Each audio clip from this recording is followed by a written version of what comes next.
It was 2:37 a.m. when Ethan's dog started barking again, that same guttural growl. He hadn't heard since his wife, Lila, died 3 years ago. The farmhouse was silent otherwise. But tonight, the wind carried a strange metallic echo from the old barn behind his property. Ethan grabbed his flashlight, his chest tightening with that old familiar fear he'd buried long ago. The wooden door creaked open. Dust floated in the beam of light. For a moment he saw nothing, until he heard a faint rattling chain. "Who's there?" he called out. Then a voice, weak, trembling but human, whispered, "Please, don't hurt me." Ethan's blood ran cold. He moved closer, and that's when the light caught something, a girl, no older than 20, chained to a wooden beam. Her clothes were torn, her face pale, but her eyes, those eyes made him stumble back. They were the same greenish-gray as Lila's, the same freckle near the left brow, the same look she gave him the night she died in that car crash. Ethan's hands trembled. "Who did this to you?"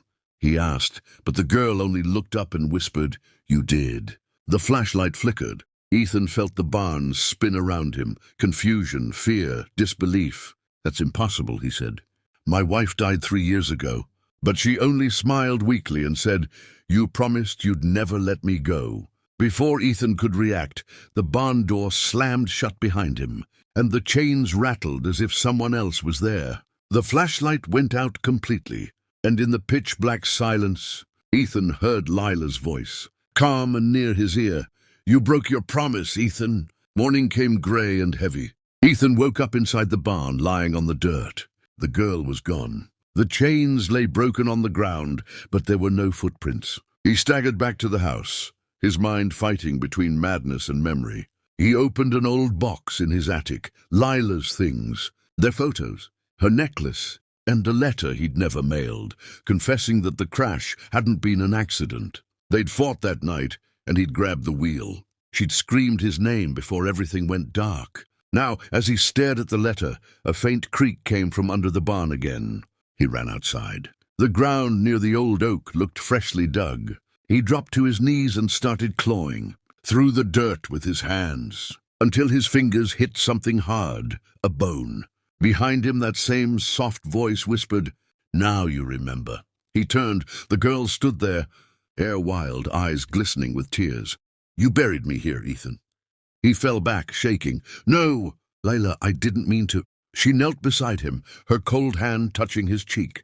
"You can't hide the truth forever." The wind howled, the sky turned dark again, and before his eyes, she faded, leaving behind only the broken chain and her locket, glowing faintly in the dirt. That night, when the police arrived after Ethan's frantic call, they found no trace of any girl, only Lila's remains buried beneath the barn, and Ethan, sitting silently beside them, repeating the same words over and over. "She had my wife's eyes." 3 nights had passed since they found Lila's remains. The police ruled it as a tragic accident finally uncovered after years. But Ethan knew better. He couldn't sleep. Every time he closed his eyes, he saw that girl, the same eyes, the same tears, the same cold whisper, "You buried me here." On the 4th night, Ethan decided to burn the barn down. He couldn't live with it standing there, that reminder of guilt, of betrayal, of death. As he poured gasoline across the floorboards, the air turned icy. The wind stopped, and then he heard footsteps behind him, bare, slow, deliberate. He froze. The voice came again, soft and cracked. "Why destroy what we built together?" Ethan turned. Lila stood there, her dress torn, her hair floating weightless like smoke. But this time, she wasn't angry. She looked sad, broken. "Lila," Ethan whispered, his eyes filling. "I'm sorry. I never wanted it to end like that." Her face softened. "You could have saved me." "I couldn't," he said. "I was scared." She stepped closer, her hand reaching for his chest. "Then stop running now." Her fingers touched his heart, and suddenly Ethan felt fire crawl up his veins. The gasoline ignited by itself, flames roaring around them. He didn't move. He just stared into her eyes, her cold, endless eyes, as everything turned to light. The next morning, neighbors saw smoke rising from the old farmhouse. Firefighters found nothing left but ashes.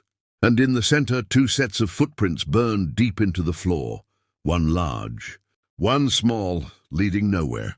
But every night after that, people driving by swear they can still hear a woman crying in the wind, and a man whispering her name over and over.